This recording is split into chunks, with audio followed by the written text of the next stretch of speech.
Olá, meus irmãos, tudo bom com vocês? Vou tentar gravar um vídeo do estudo bíblico, tá? Então, como dá para ver, eu tô aqui na cozinha, na companhia das panelas. Nós estamos na altura do texto de Miqueias. Miqueias 1,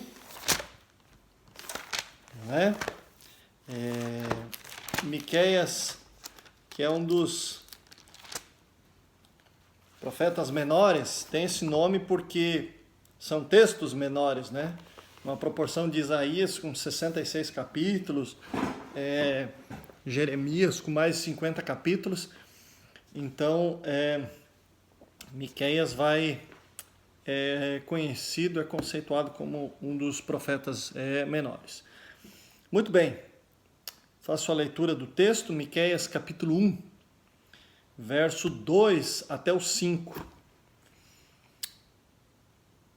Ouvi todos os povos, prestem atenção. Ó terra e tudo que nela contém. Seja o Senhor Deus testemunha contra vós outros, contra vocês. O Senhor desde o seu santo templo. Porque eis que o Senhor sai do seu lugar e desce, e anda sobre os altos da terra, as montanhas.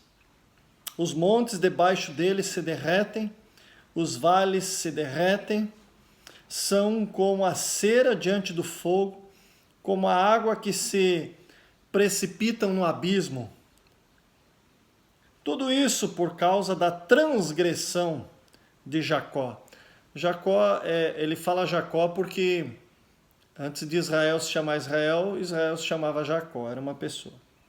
E dos pecados da casa de Israel. Qual é a transgressão de Jacó? Não é Samaria? E quais os altos de Judá? Não é Jerusalém? Até aqui, dirigi uma oração para que dê-nos amparo nesse estudo. O Senhor é bom. Obrigado, Deus, por essa crise. Obrigado, Deus, porque o Senhor intervém. Obrigado, Deus, porque o Senhor é justo juiz. Abençoe esse estudo. Abençoe essa palavra que chegue ao coração dos irmãos e que os abençoe e que lhes dê clareza e que se alimentem e cresçam mais e mais no amparo da Tua palavra, Senhor. Essa é a minha oração, esse é o meu desejo, Senhor, em nome de Jesus. Amém. Meus irmãos, então, hoje é dia 6, estudo de Miqueias. Eu tenho por título aqui O Juízo de Deus. E só de falar num texto desse, num título desse, a gente já fica um pouco meio que assustado, né? Bom, a figura de Deus como juiz é algo esquecido muitas vezes por nós, né? De um lado, nós temos aquele Deus que ou é todo amor, que passa o pano, que deixa para lá, que ameaça, mas não faz, né? Ou nós temos aquele Deus que é todo juízo, que é aquele capitão do exército. Se errou, pá! Né? Se fez mal, pá! Que dá carteirada, que é truculento. Não. O que o texto está nos dizendo aqui, quando ele coloca Deus como justo juiz, ele está dizendo assim, ó, tem atitudes, tem segmentos e tem caminhos que a humanidade e a criação de Deus toma, que nós tomamos como criaturas, que extrapolam a paciência de Deus. Um deles é a idolatria, nós vamos ver aqui. Outro deles é a imoralidade sexual, a injustiça com o pobre e necessitado, né? Então essas coisas ativam em Deus o justo juízo, que a gente não pode dizer assim, olha, Deus é mau porque pesou a mão. Não, nós temos que nos perguntar por que Deus pesou a mão. porque muitas coisas se tornaram insuportáveis para Deus aturar. Por muito tempo, essa grandeza, qual grandeza? A figura de Deus como juiz, tem sido abusada por pastores e pregadores sem noção de Bíblia alguma. Por quê? Muitos pregadores usam essa figura, qual Deus como juiz, para constranger as pessoas. Eles usam essa figura para dizer, olha, se você não estiver na minha igreja, se você não doar, se você não fizer assim, Deus vai pesar a mão. A peste vai entrar na sua casa. A maldição de Deus está sobre você. Para constranger as pessoas, para que elas tomem uma escolha. Olha, se você não decidir por Deus, você vai para o inferno. Em partes, isso é muito verdade, mas não é toda a verdade, né? Então, no entanto, o fato é que o amor de Deus, ele é reativo, não passivo apenas.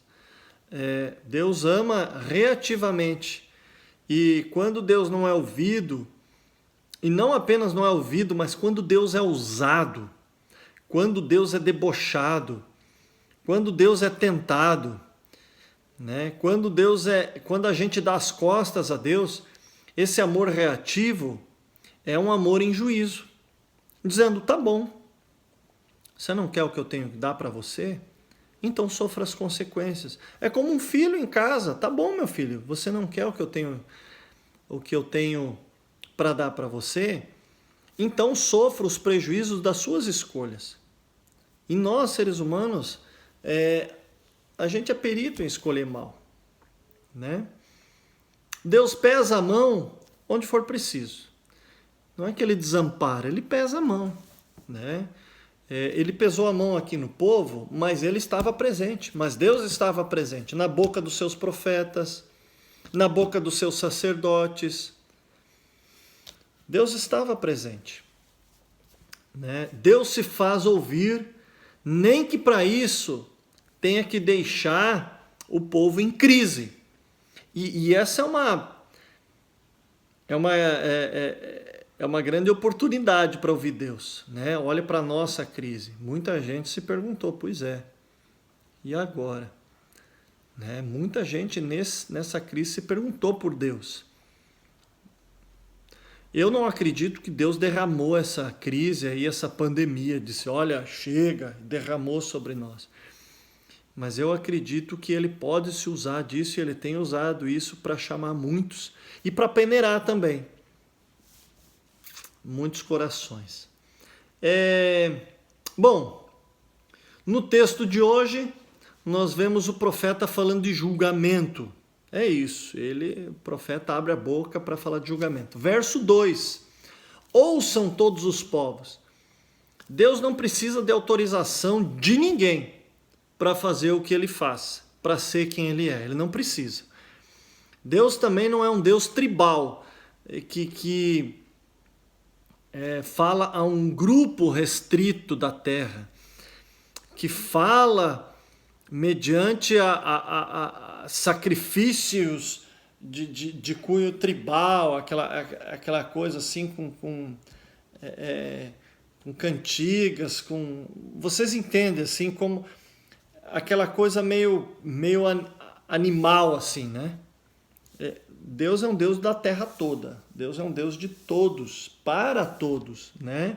Ele convoca os ouvidos de toda a terra. Tudo e todos estão debaixo do domínio de Deus, né? Aonde Deus tem boca para falar, ele tem ouvidos para ouvir. É isso, né? Deus é tanto o juiz quanto aqui o promotor de acusação do povo. Ele usa o profeta como promotor de acusação, mas ele também usou o profeta para chamar o povo de volta. Mas o povo não quis escutar. Então, pelo peso das decisões do próprio povo, o profeta disse assim, ó, agora vocês arrumaram a cama para vocês vão dormir nessa cama, né?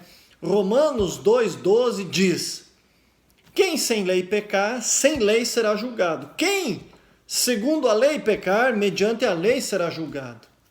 Vivemos tempos de muita informação e pouca profundidade. Igreja cheia de pessoas e pessoas vazias. Né? Igreja cheias e pessoas vazias. Muitas pessoas absorveram o Evangelho, mas não vivem suas vidas de acordo dessa absorção do Evangelho, vivem alheias ao juízo eterno de Deus. Nem se perguntam sobre suas atitudes. Bom, não nos perguntamos assim, onde é que vai canalizar toda essa nossa canalice?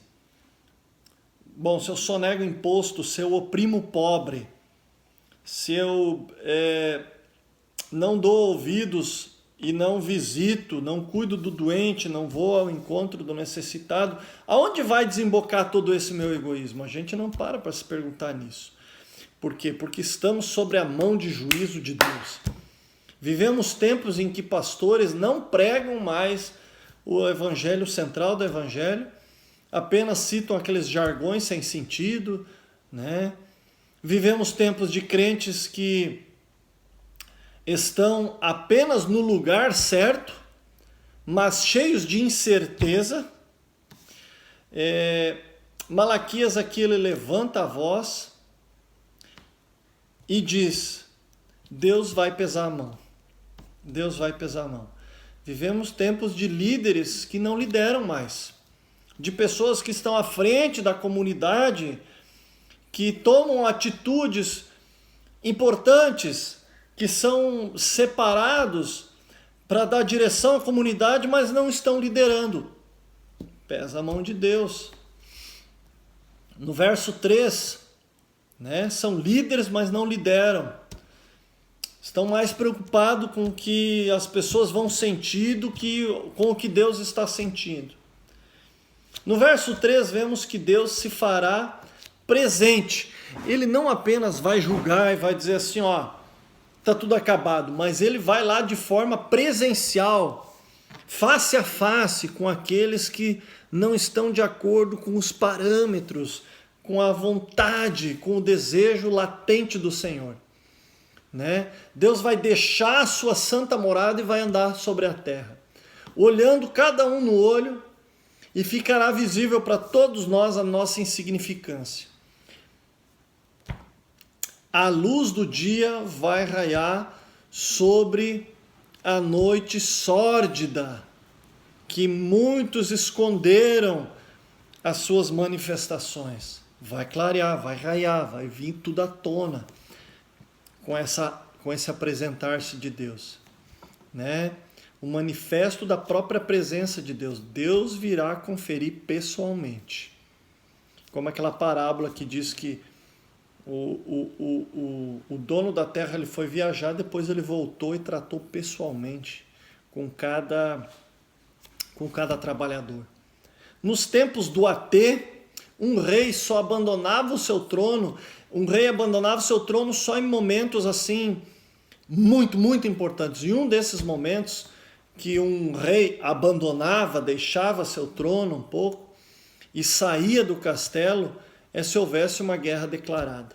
Ou seja, parece que Deus está declarando guerra àqueles ouvidos que não ouvem, não entendem, olhos cegos que não enxergam, bocas falidas que só falam de egoísmo, só falam de angariar dinheiro, riquezas, falam maldades, mentiras, fofocas, juízos torpes. Deus declara guerra a essas pessoas. Ou seja, no presente texto, Deus declara guerra às maldades da humanidade. Os montes ou montanhas que o verso 4 descreve, por que ele diz que os montes vão derreter? Porque nos montes as pessoas se encontravam nessas altas montanhas e faziam os templos pagãos, faziam os espaços, os terrenos pagãos. Era nos altos montes que tinha o templo do Senhor, mas que estavam sendo abandonados e introduzidos outros cultos. Era nos santos montes que as fortalezas eram construídas. Era nos santos montes que os ricos, poderosos e abastardos se refugiavam né? Eram feitos as fortalezas. Deus está dizendo assim, ó, todas essas fortalezas que vocês construíram vai desabar, vai ser desconstruído, né? Quando a minha presença passar aí. Nada escapará do justo juiz. Jerusalém era o lugar do templo do Senhor, mas estava mergulhado na idolatria. A impiedade tomou conta da sociedade.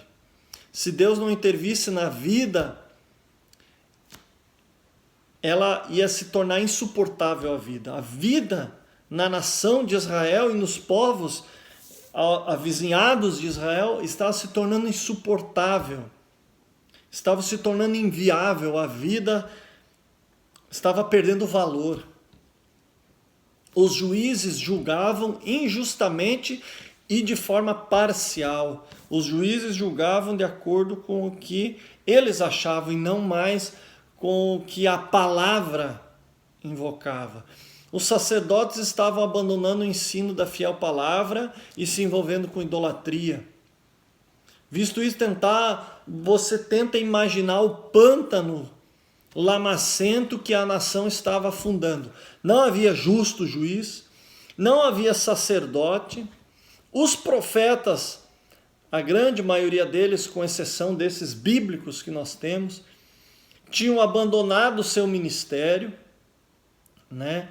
As nações vizinhas estavam dominando, estavam oprimindo o povo. Aí você imagina o tamanho da inviabilidade da vida. Mulheres, crianças, órfãos, viúvas, velhos, gente aleijada de guerra, gente doente. Você imagina a tristeza, né? Deus dizendo assim, ó, vou ter que intervir, porque está insuportável ver isso.